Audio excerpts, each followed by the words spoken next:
न्याय सहकर बैठ रहना ये महादुष्कर्म है। न्यायार्थ अपने बंद को भी दंड देना धर्म है। कहती हुई उत्तरा के नेत्र जल से भर गए, हिम के कणों से पूर्ण आंसू हो गए पंकज नए। नमस्कार दोस्तों, मैं राकेश पांडे एक बार फिर दृष्टिकोण क्लासेस प्लेटफॉर्म पर आपका स्वागत करता हूं। जैसा कि इस समय मैं अव्यय पढ़ा रहा हूं और अव्यय में इसमें आपको मैंने अव्यय के कितने प्रकार हैं उसको मैंने बताया, अव्यय की परिभाषा बताया उदाहरण सहित, और अव्यय के प्रकार में क्रिया विशेषण कितने प्रकार होते हैं उसको मैंने बताया। अब आइए उसके बाद संबंध बोधक अव्यय, समुच्चय बोधक अव्यय, विस्मयार्थ बोधक अव्यय और अतिरिक्त में निपात, इतना मैं आपको बताऊंगा। तो चलिए जुड़ जाते हैं, शुरुआत करते हैं फटाफट।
चलिए शुरुआत करते हैं फिर।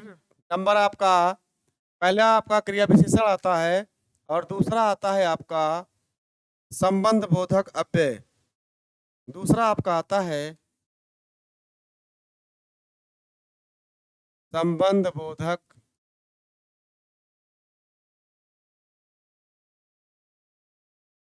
अव्यय। संबंध बोधक अव्यय में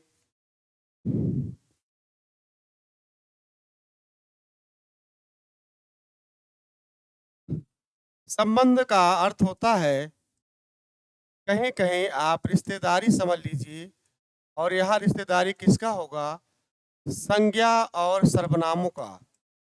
यहाँ पर संज्ञा प्लस सर्वनाम क्रिया के साथ संबंध को दर्शाते हैं। संबंध को दर्शाते हैं यानी दो संज्ञा सर्वनाम, तो संज्ञा हो या तो सर्वनाम हो, क्रिया के साथ संबंध को दर्शाते हैं, वहाँ संबंध बोधक अव्यय होता है। इसकी जो परिभाषा है, परिभाषा आप लिखेंगे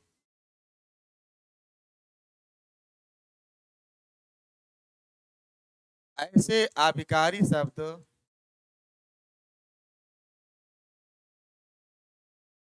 जो दो संज्ञा या सर्वनाम के क्रिया के साथ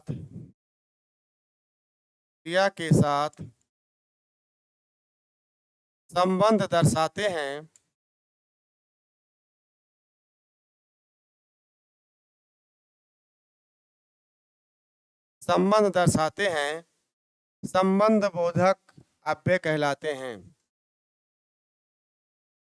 संबंध बोधक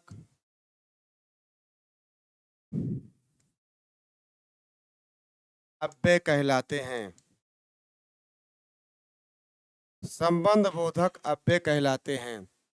संबंध बोधक अव्यय में जैसे आपका आता है, उदाहरण आपका आएगा, जैसे आता है आपका रमा के आगे अनुराधा खड़ी है। रमा के आगे अनुराधा खड़ी है। तो यहाँ पर जो इसका संबंध बोधक अव्यय जो संबंध दर्शा रहा है, संबंध जो दर्शा रहा है के आगे, ये आपका योजक शब्द है। ये आगे आपका योजक शब्द होता है। आप जानते रहें संबंध बोधक अव्यय में आप जानिए कि संबंध यानी साथ में रिश्तेदारी जोड़ना। वर्णों का रिश्तेदारी का मतलब क्या होता है कि संज्ञा सर्वनामों को एक संबंध स्थापित करता है क्रिया के साथ, उसे संबंध बोधक अव्यय कहलाते हैं।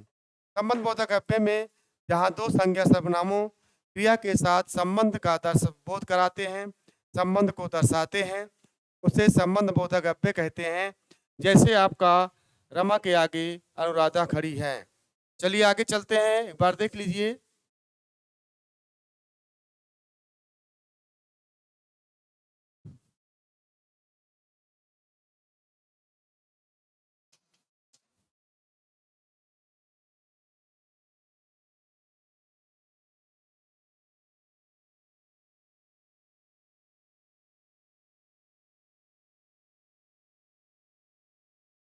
संबंध बोधक अव्यय में यहाँ पर संबंध का बोध कराते हैं, और जिसमें आपके दो संज्ञाओं या तो दो सर्वनाम हो तो वहाँ पर संबंध का बोध कराएंगे।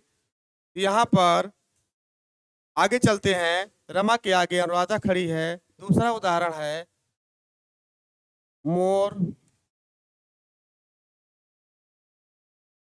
बादलों की ओर देख कर नाचने लगा। मोर बादलों की ओर देखकर नाचने लगा। यहाँ पर देखेंगे की ओर आपका योजक शब्द है। की ओर आपका योजक शब्द है। मोर आपका संज्ञा है। बादलों आपका भी संज्ञा है। तो दो संज्ञा सर्वनामों को जोड़ रहा है। तीसरा आपका आता है खुशी के मारे उसका गला भर आया। खुशी के मारे उसका गला भर आया। आप देखेंगे के मारे आपका योजक है, और खुशी आपका कोई विशेषण शब्द होता है तो अगर कर्ता की जगह पे कर दिया जाए तो संज्ञा ही कहलाएगा, और उसका क्या हो जाएगा, सर्वनाम है। संज्ञा क्या है कि आपका विशेषण के रूप में संज्ञा आ गया। तो यहाँ पर इसको जोड़ रहा है तो के मारे शब्द आएगा, तो ये आपका संबंध बोधक अव्यय कहलाता है। खुशी के मारे उसका गला भर आया। इसके बाद आता है दिया बिस्तर के ऊपर बैठी है। दिया बिस्तर के ऊपर बैठी है। यहाँ पर आप देखेंगे कि यहाँ पर दिया बिस्तर के ऊपर बैठी है, के ऊपर आपका हो जाएगा, ये आपका योजक शब्द है, और दिया आपका हो जाएगा संज्ञा, बिस्तर आपका हो जाएगा संज्ञा। तो दो संज्ञा सर्वनामों को जोड़ रहा है। इसमें आप जानते रहें, एक बार देख लीजिए, फिर आगे बढ़ते हैं।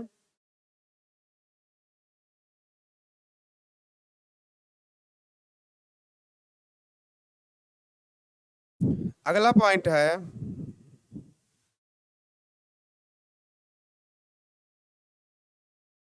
पांचवा है सीता के आगे रमा खड़ी है। सीता के आगे रमा खड़ी है। यहाँ पर देखेंगे कि आगे आपका योजक शब्द है, के आगे योजक शब्द है, और सीता आपका संज्ञा है, और रमा आपका संज्ञा है। तो यहाँ पर जो आपके सीता के आगे रमा खड़ी है, अगर आ जाए रमा आगे खड़ी है तब कौन सा हो जाएगा, अगर आ जाए रमा आगे खड़ी है। यहाँ पर दो संज्ञा नहीं आया है, आगे खड़ी है, ये आपका स्थान का बोध करा रहा है। ये आपका हो जाएगा स्थानवाचक क्रिया विशेषण। स्थानवाचक क्रिया विशेषण। इसको मैंने पढ़ाया है। इसमें स्थान और दिशा का बोध कराता है। आप जानते रहिए। सीता के आगे रमा खड़ी है। अगला पॉइंट है, 6वां है, शिवम शिवम राजू के दाएं खड़ा है। तो यहाँ पर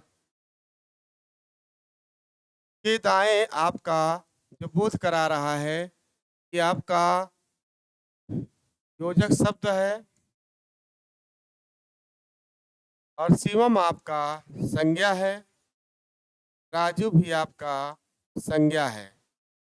आप जानते रहें। इसके बाद कुछ आपके जो इसमें प्रयोग किए जाते हैं, योजक शब्द आते हैं और योजक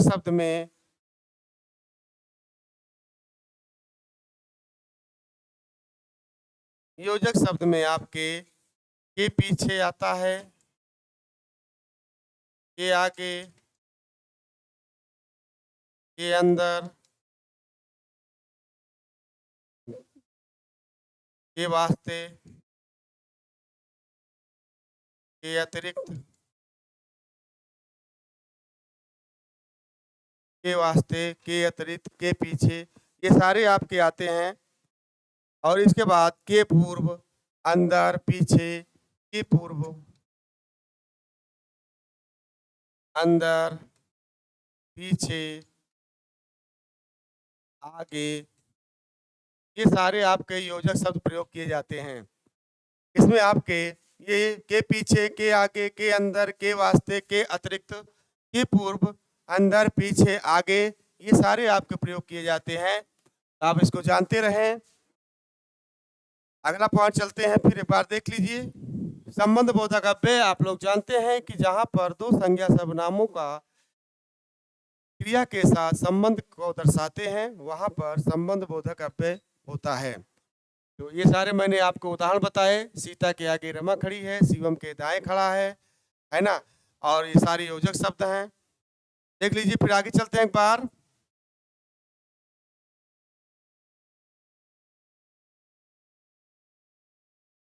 इसके बाद तीसरा पॉइंट है आपका समुच्चय बोधक अव्यय। समुच्चय बोधक अव्यय। समुच्चय बोधक अव्यय में इसका शाब्दिक अर्थ होता है, समुच्चय बोधक अव्यय का शाब्दिक अर्थ होता है समूह या जोड़ा। समुच्चय बोधक का शाब्दिक अर्थ होता है समूह या जोड़ा। इसकी जो परिभाषा है, अर्थात शब्दों के सार्थक समूह, इसमें शब्दों के सार्थक समूह आते हैं। अर्थात इसमें है शब्दों के सार्थक समूह का बोध होता है, का बोध। अब आप परिभाषा लिखेंगे, अब आप इसकी परिभाषा लिखेंगे। परिभाषा आप लिखेंगे कि ऐसे अभिकारी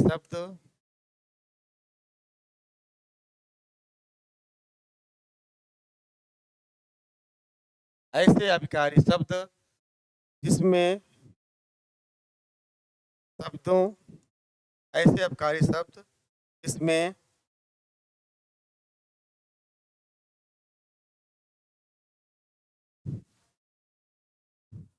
शब्दों शब्द इसमें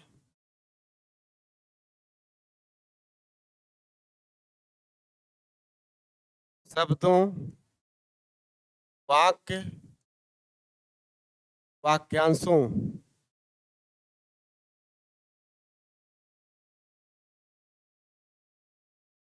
क्रिया के साथ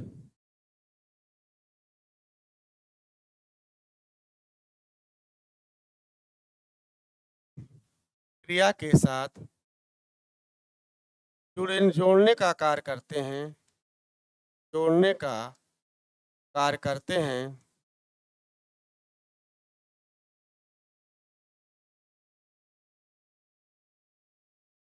समुच्चय बोधक अव्यय कहलाते हैं। समुच्चय बोधक अव्यय कहलाते हैं।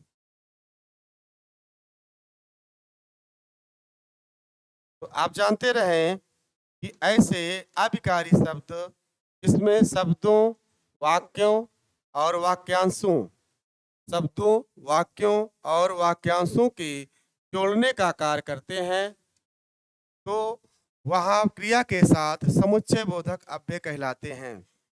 समुच्चय बोधक अव्यय में जैसे यथा में आता है,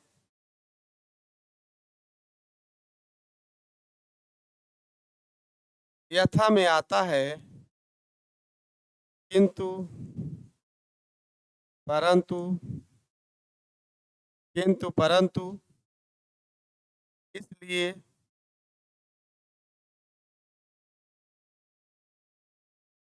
क्योंकि, ताकि, क्योंकि, ताकि, चूंकि, फलस्वरूप, फलस्वरूप,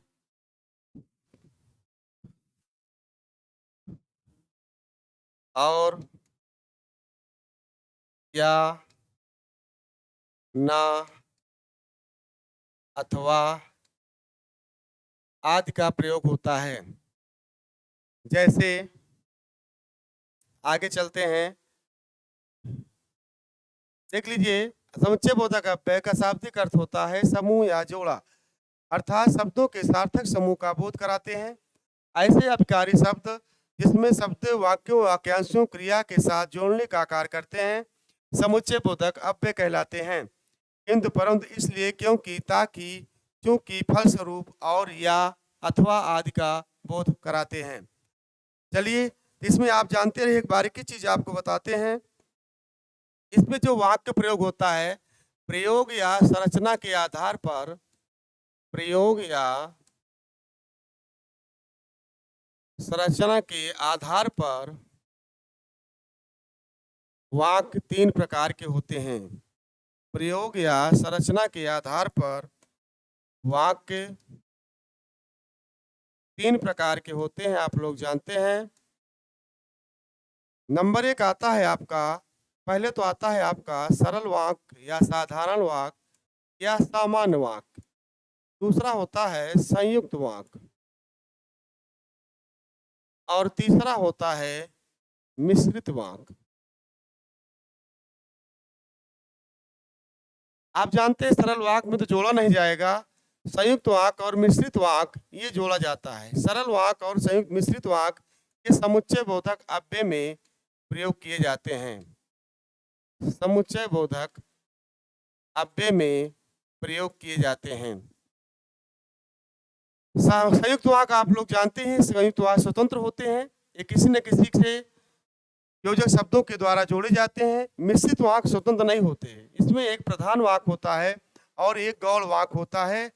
और इसमें प्रधान वाक्य जो है, गौड़ वाक्य हमेशा प्रधान वाक्य पर ही आश्रित होता है, और प्रधान वाक्य अगर समाप्त हो जाए तो गौड़ वाक्य भी समाप्त हो जाता है। और आप लोग जानते हैं कि ये उपवाक्यों को जोड़ते हैं, एक से अधिक चाहे उपवाक्य हो और चाहे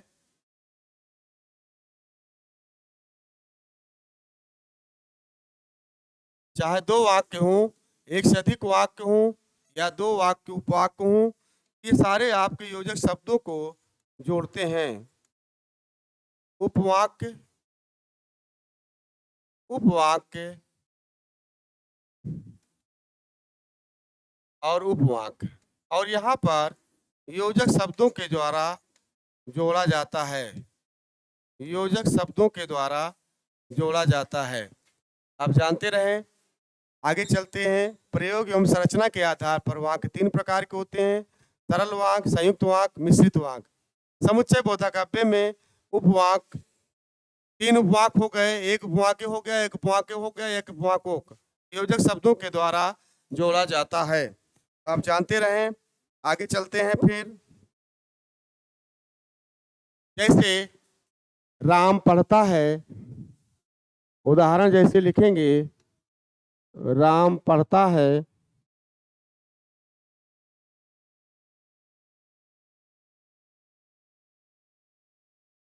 और रमा लिखती है,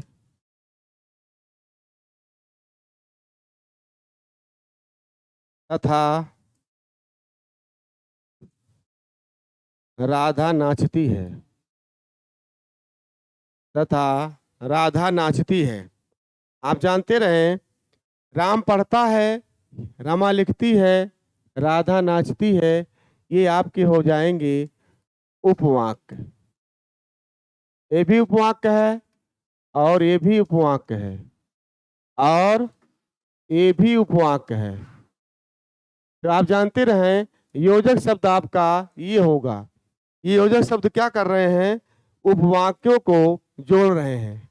ये आपका होगा योजक शब्द और ये भी आपका हो जाएगा योजक शब्द। ये दोनों उपवाक्यों को जोड़ रहे हैं। ऐसे और बहुत सारे उदाहरण हैं। दूसरा है, आज रविवार है,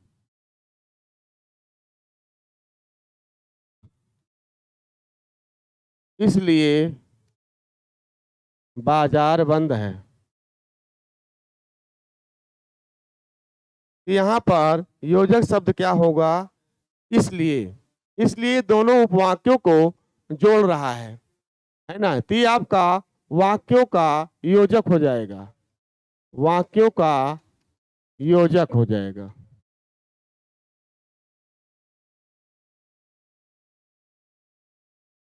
इसी तरह तीसरा है, राधा, रमा और उषा मेला देखने जाएंगे। मेला, मेला घूमने जाएंगे।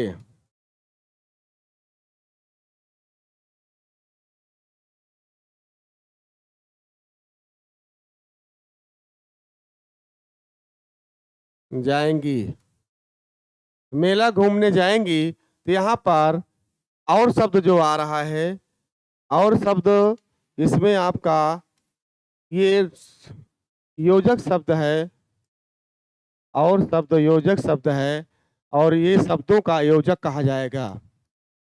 वाक्यों का या वाक्यांशों का योजक ये क्या है? वाक्यांशों का योजक है। ये आपका वाक्यों का योजक है। ये शब्दों का योजक है, शब्दों का योजक है। ये आपका शब्दों का योजक है। जानते रहिए।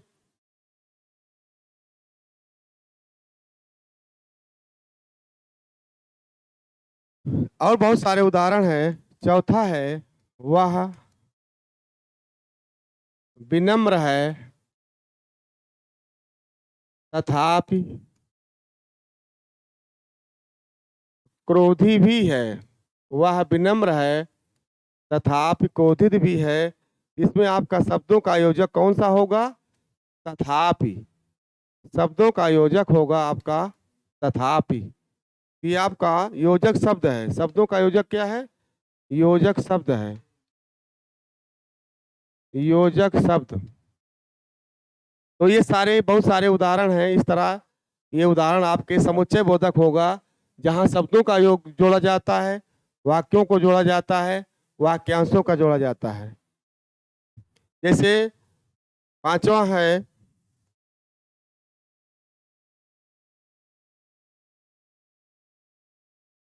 राजू ने संतरे और केले खाए। केले खाए। तो ये आपका शब्दों का योजक है। शब्दों का योजक हो है तो आपका और क्या है? ये आपका शब्दों का योजक है। और क्या है? योजक शब्द है।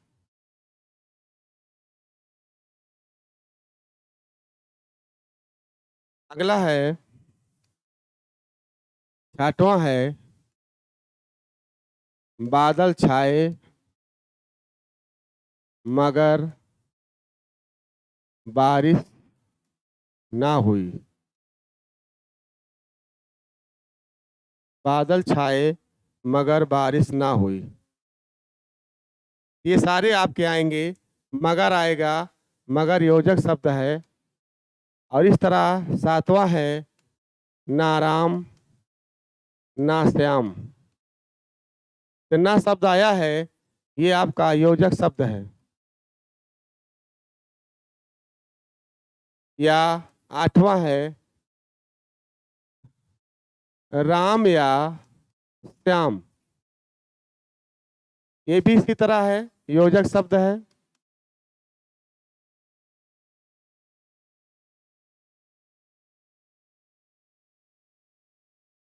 तो ये आप जानते रहें। और इस तरह जो है, बादल छाए मगर बारिश ना हुई। आप जानते रहें कि समुच्चय बोधक अव्यय के दो भेद होते हैं। इसके दो भेद हैं। समुच्चय बोधक अव्यय के दो भेद हैं। नंबर एक होता है, नंबर एक समानाधिकरण।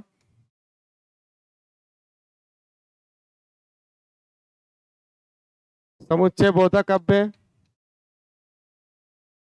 समुच्चय बोधक अव्यय। समानाधिकरण समुच्चय बोधक अव्यय के द्वारा इसके इसको जो है, इसका दूसरा नाम, इसको संयोजक भी कहा जाता है। इसको संयोजक भी कहा जाता है।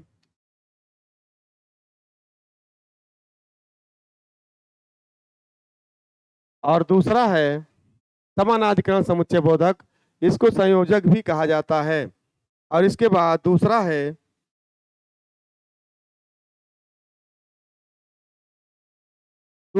व्याधिकरण समुच्चय बोधक अव्यय। दूसरा है व्याधिकरण समुच्चय बोधक अव्यय।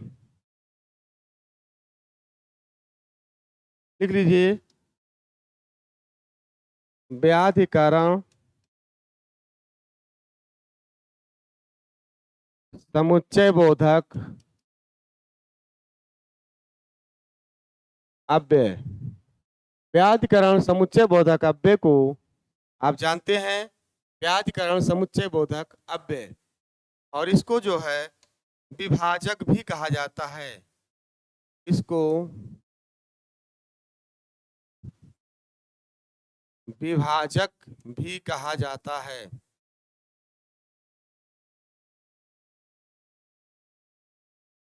इसको विभाजक भी कहा जाता है, आप जानते रहें। इसके बाद आता है योजक शब्द।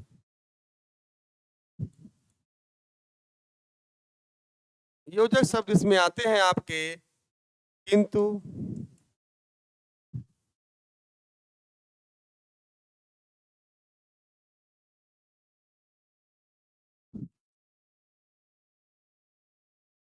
परंतु, और, या, ना, नहीं, अथवा, ताकि, तब, जब, क्योंकि,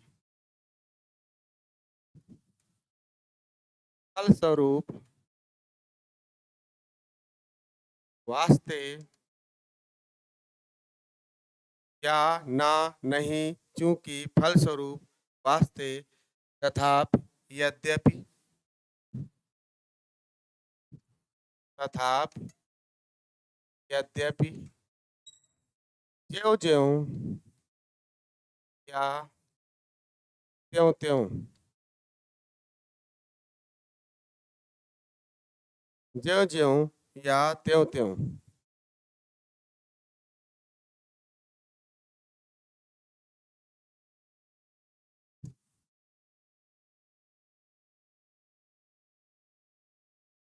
ज्यों ज्यों या त्यों त्यों। चलिए, किंतु परंतु और या ना नहीं अथवा ताकि तब जब चूंकि फलस्वरूप वास्ते तथाप यद्यप ज्यों ज्यों त्यों त्यों। आप जानते हैं कि ये सारे योजक शब्द हैं और इसी तरह ये सब क्या करते हैं, वाक्यों को, शब्दों को या वाक्यांशों को जोड़ते हैं। ये जो शब्द आपको याद रहना चाहिए, है ना, तो इससे जो है आपको वाक्य और वाक्यांशों शब्दों को जोड़ने का कार्य किसमें किस अव्यय में करते हैं, समुच्चय बोधक अव्यय में किया जाता है। चलिए आगे चलते हैं। इसके बाद चौथा पॉइंट आता है विस्मयादि बोधक अव्यय।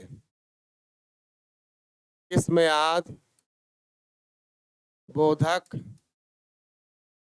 अव्यय। विस्मयादि बोधक अव्यय में विस्मयात आप लोग जानते हैं, विस्मयादि का अर्थ होता है इसमें आश्चर्य या अचरज का भाव होता है। आश्चर्य या अचरज का भाव होता है। इसकी जो परिभाषा है, जिन अव्यय शब्दों के द्वारा, परिभाषा आप लिखेंगे,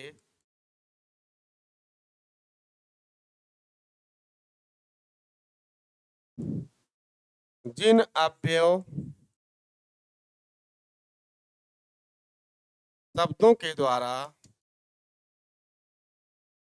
जिन अव्यय शब्दों के द्वारा आश्चर्य, हर्ष, शोक, घृणा, आश्चर्य, हर्ष, शोक, घृणा, आश्चर्य, हर्ष, शोक, घृणा आदि का भाव, आदि भावों का बोध कराते हैं। घृणा आदि के भाव व्यक्त करहो, आदि के भाव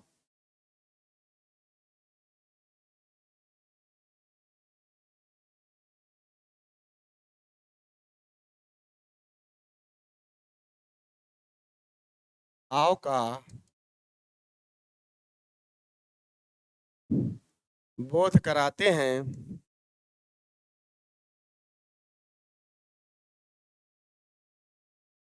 इसमें आदि बोधक अव्यय कहलाते हैं। इसमें आदि बोधक अव्यय कहलाते हैं। तो आप जानते रहिए, जिन अव्यय शब्दों के द्वारा आश्चर्य, हर्ष, शोक, घृणा आदि के भाव का बोध कराते हैं, विस्मयादि बोधक अव्यय कहलाते हैं। यथा उसके उदाहरण है, तो इसके उदाहरण है अरे, हाय। विस्मयादि बोधक अव्यय का चिन्ह का प्रयोग करते हैं। इस चिन्ह का प्रयोग करते हैं। विस्मयादि बोधक अव्यय में इस चिन्ह का प्रयोग करते हैं। तो आश्चर्य, हाय, अरे, ओ, शाबाश, छी छी,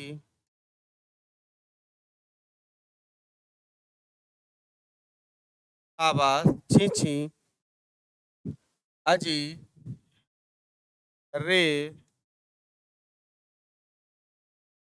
अजी, ये सारे आदि, ये सारे जो है इसमें आदि बोधक आश्चर्य या अचरज का भाव का बोध कराते हैं। जिन अव्यय शब्दों के द्वारा आश्चर्य, हर्ष, शोक, घृणा आदि का बोध कराते हैं। घृणा का आप जानते हैं कि अद्भुत का स्थायी भाव क्या होता है, विस्मय, है ना। और विभत्स का क्या होता है, जुगुप्सा। तो जुगुप्सा में घृणा का बोध कराते हैं। जहाँ किसी वस्तु को देख लें तो आपको घृणा हो जाए, तो वहाँ पर छी छी का प्रयोग कर देते हैं, है ना। आश्चर्य हो जाए, अरे ऐसे क्या हो गया, अरे ये कोई अनहोनी घटना घट गई, इसके बारे में मैं सोचा नहीं था। तो ये सारे जो है अरे शब्द का विस्मय का ही बोध कराते हैं। हाय शोक का बोध होता है, हाय वो तो मर गया, है ना, शाबाश तुमने बहुत अच्छा काम किया। ये सारे जो है उत्सुकता का भी बोध कराते हैं, शाबाश, रे अजी आदि। तो कुछ वाक्य प्रयोग करते हैं, आगे चलते हैं, देख लीजिए। विस्मयादि का आश्चर्य अचरज का भाव होता है। जैसे उदाहरण इसके आते हैं, नंबर 1 है अजी सुनते हो, अजी सुनते हो। दूसरा आए अजी सुनते हो, आए अब मैं क्या करूं, आए अब मैं क्या करूं।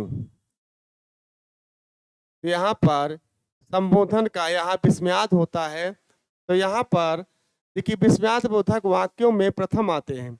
अगर वाक्य शुद्धि करना हो तो इसमें आपका प्रथम ही लिखा जाएगा। सुनते हो अजी, तो ये गलत हो जाएगा। तो हमेशा विस्मयाद बोधक या संबोधक कारक शब्द जो है वो वाक्य में प्रथम आते हैं। आप जानते रहें, हाय अब मैं क्या करूं। चौथा चौथा आपका आता है, अरे तुम कहाँ गए थे, अरे तुम कहाँ गए थे, अरे तुम यहाँ कहाँ गए थे, है ना। और इसी तरह बहुत सारे इसमें आशीर्वाद आते हैं, खुश रहो, चिरंजीवी रहो, आशीर्वाद के रूप में भी आते हैं, है ना, आनंद पूर्वक रहो। ये सारे विस्मयाद बोधक में ही आएंगे। आशीर्वाद भी आता है।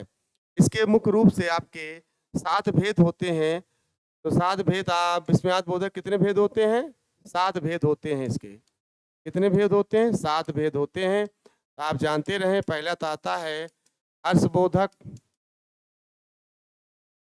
हर्षबोधक। दूसरा आता है आश्चर्यबोधक, शोकबोधक, आश्चर्यबोधक। इसके बाद शोकबोधक, आश्चर्यबोधक, शोकबोधक, संबोधन बोधक, स्वीकार बोधक, संबोधन बोधक, स्वीकार बोधक, संबोधन बोधक, स्वीकार बोधक, तिरस्कार बोधक, तिरस्कार बोधक,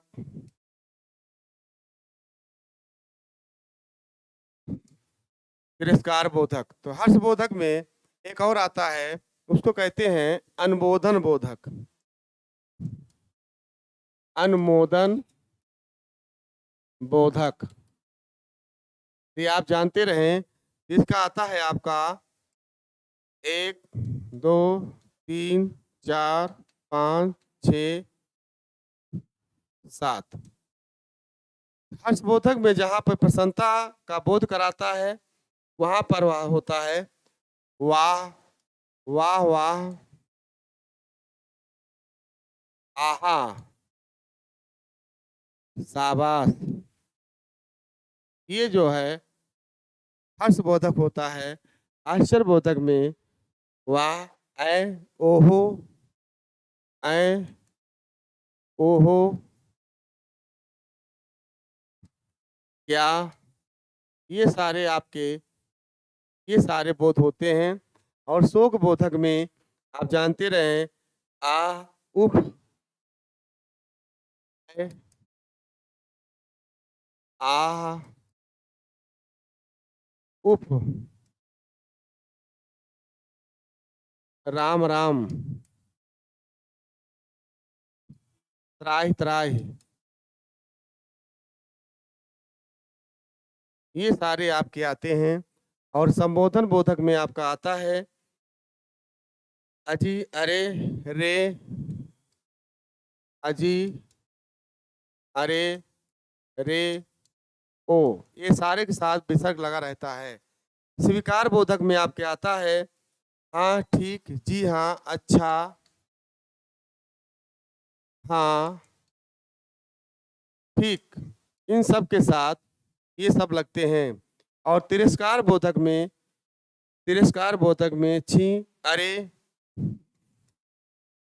छी, अरे, तिरस्कार बोधक में छी, अरे, दूर, थू,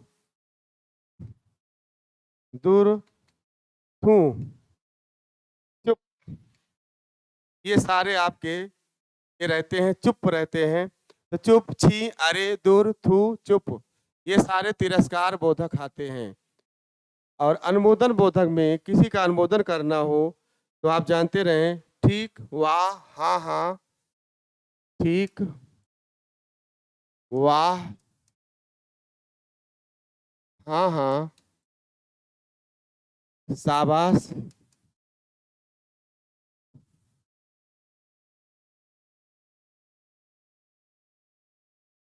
शाबाश, ये सारे विस्मयाद बोधक का चिन्ह लगा रहता है।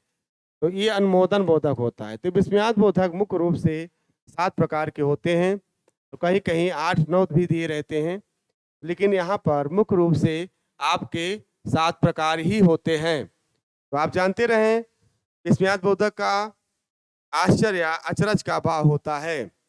तो आप जानते रहे 7 विध होता है, हर्ष बोधक, आश्चर्य बोधक, शोक बोधक, संबोधन बोधक, स्वीकार बोधक, तिरस्कार बोधक। आगे चलते हैं। अतिरिक्त में आता है, अतिरिक्त में आता है निपात।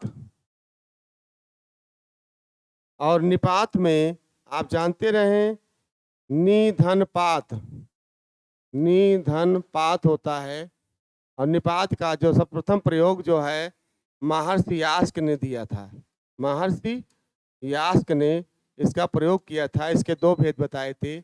निधन पात, नि का अर्थ होता है गिरना, और कहाँ गिरना, पात का अर्थ होता है शब्दों पर, शब्दों पर गिरना। तो कहाँ गिरना, शब्दों पर गिरना।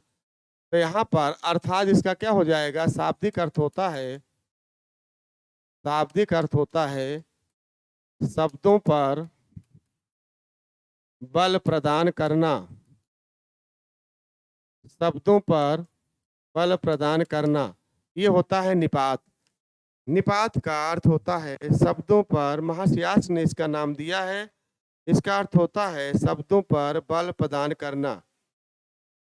जैसे आपका आता है, इसकी जो परिभाषा है, परिभाषा लिखेंगे,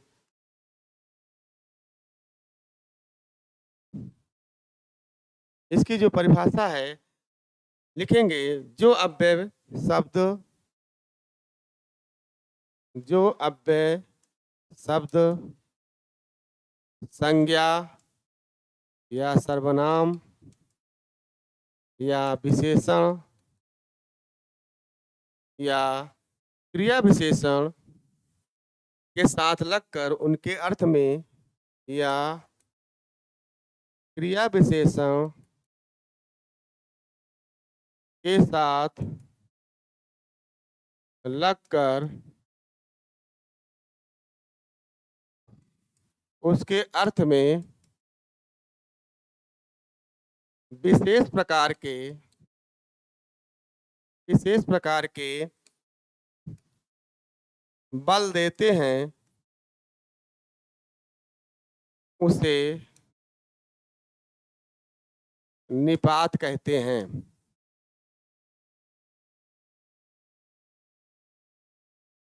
उसे निपात कहते हैं। तो आप जानते रहे महर्षि यास्क, निधन पात, इसका गिरना, किस पर गिरना, शब्दों पर गिरना, शब्दों पर गिरना। आप जानते रहे शाब्दिक अर्थ होता है शब्दों पर बल प्रदान करना। जो अत्यंत शब्द संज्ञा सर्वनाम विशेषण क्रिया विशेषण के साथ लगकर उसके अर्थ में विशेष प्रकार का बल देते हैं, उसे क्या कहा जाता है, निपात कहते हैं।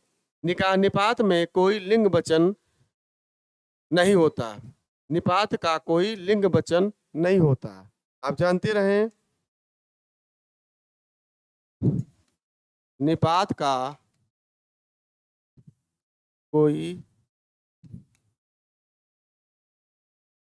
लिंग वचन नहीं होता। निकाब निपात का कोई लिंग वचन नहीं होता। इसके आगे चलते हैं, एक बार देख लीजिए।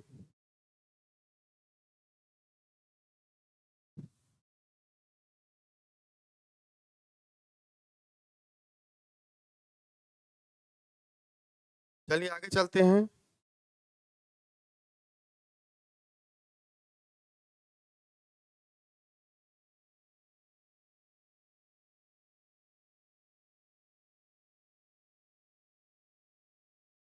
चलिए आगे चलते हैं। तो निपात में यथा इसके उदाहरण आते हैं, जैसे तो, भी, मात्र, ही, मत, मत, भी, मात्र, ये सारे आते हैं। बिल्कुल, भर, ना, बिल्कुल, भर, बिल्कुल, भर, आस, तक, हाँ, काश, तक, हाँ, हाँ, पर, केवल, पर, केवल, आदि, ये सारे उदाहरण हैं जिसके, इसके उदाहरण हैं जिसके नंबर 1 आता है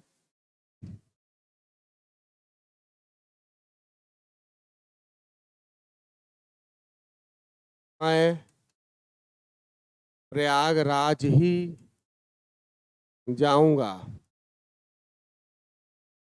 मैं प्रयागराज ही जाऊंगा। किस पर बल प्रदान किया जा रहा है? आप जानते हैं, बल प्रदान किया जा रहा है ही शब्द। ही शब्द किसी न किसी संज्ञा सर्वनाम पर ही, प्रयागराज क्या है? संज्ञा।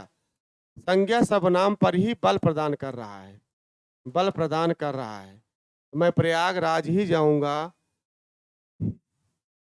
दूसरा है रमा तो साथ ही जाएगी। रमा तो साथ जाएगी।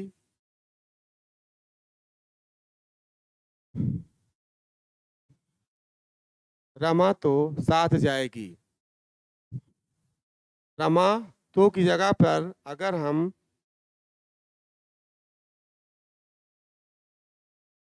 ही लिख दें, रमा भी साथ जाएगी। और तीसरा पॉइंट है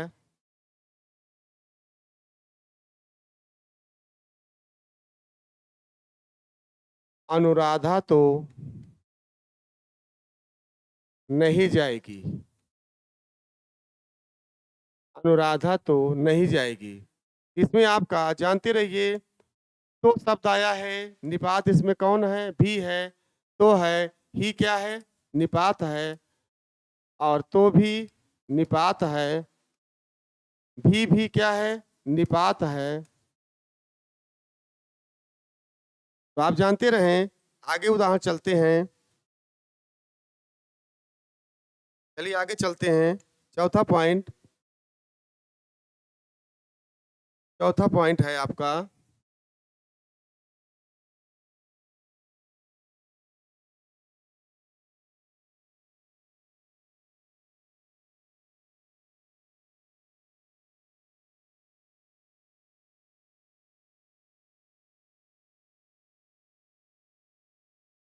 चौथा पॉइंट है केवल भीख मांग कर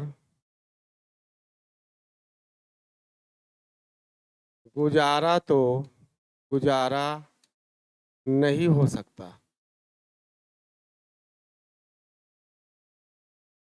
इसमें निपात क्या है? निपात इसमें आपका है केवल। केवल आपका हो गया निपात। और पांचवा है मैं नहीं जाऊंगा।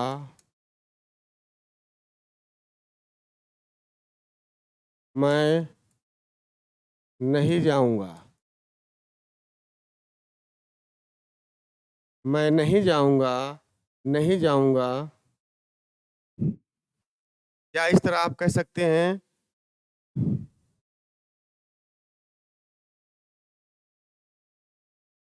छोटे शब्द में मुझे नहीं खाना, नहीं खाना, मुझे नहीं खाना, मुझे नहीं खाना, मुझे नहीं खाना। तो जहाँ पर दो बार शब्द आ जाए, वहां पर या दो से अधिक आ जाए, जहाँ पर दो से अधिक शब्द आ जाए तो वहां पर निपात हो जाता है। मुझे नहीं खाना, नहीं खाना या नहीं खाना।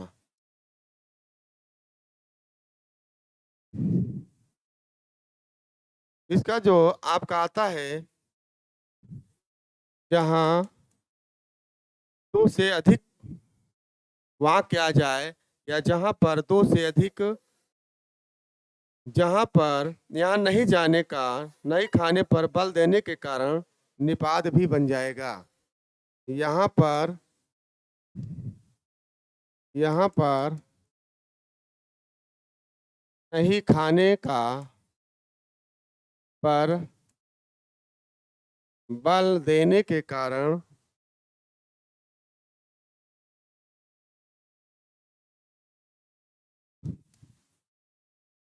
निपात बन जाएगा, बन जाता है। यहाँ पर बल देने के कारण, नहीं खाने का बल देने के कारण निपात बन जाता है। तो जहाँ पर दो तीन बार शब्द आ जाए, नहीं तो ये नकारात्मक अव्यय होगा। ये नहीं तो यह नकारात्मक अव्यय होगा। और इस तरह आप जानते रहिए, एक चीज और जानते रहिए, इसके भाग आप जानते रहिए। निपात के महाशय, इस निपात के कितने होते हैं? निपात के 9 प्रकार होते हैं। और संबंध बोधक के कितने होते हैं? संबंध बोधक के 13 प्रकार होते हैं। आप जानते रहें। और इस तरह मैं, आप देख लीजिए,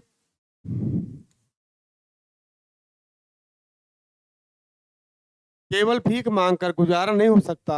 ये निपात है, मुझे नहीं खाना, नहीं खाना, नहीं खाना। यहाँ पर नहीं खाने पर बल देने के कारण भी निपात बन जाता है। तो ये सारी चीज मैंने आपको पढ़ाया है, आप लोग भी इसको वीडियो को आप देखेंगे। और इसमें आपको मैं 2-3 वाक्य आपको दे रहा हूँ, इसको करके आइएगा। पहला वाक्य है,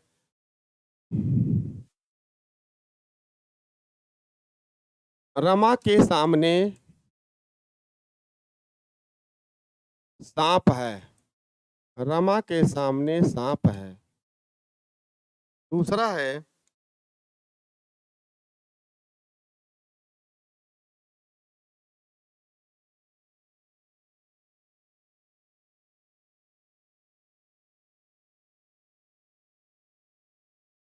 राजू के पीछे लाठी है। तीसरा है,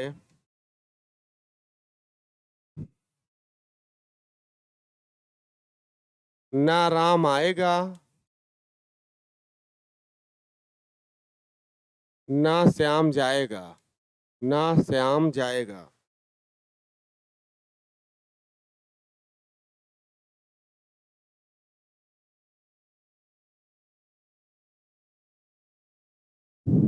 पांचवा है, तीसरा चौथा, इसमें आपको अव्यय, अव्यय पहचानना है। अव्यय को पहचानो, कौन सा अव्यय है? अव्यय पहचानो।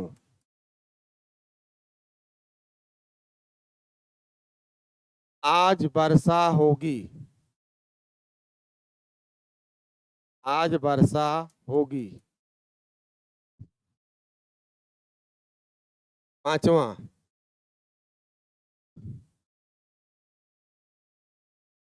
राधा के पास पर्याप्त धन है। राधा के पास पर्याप्त धन है।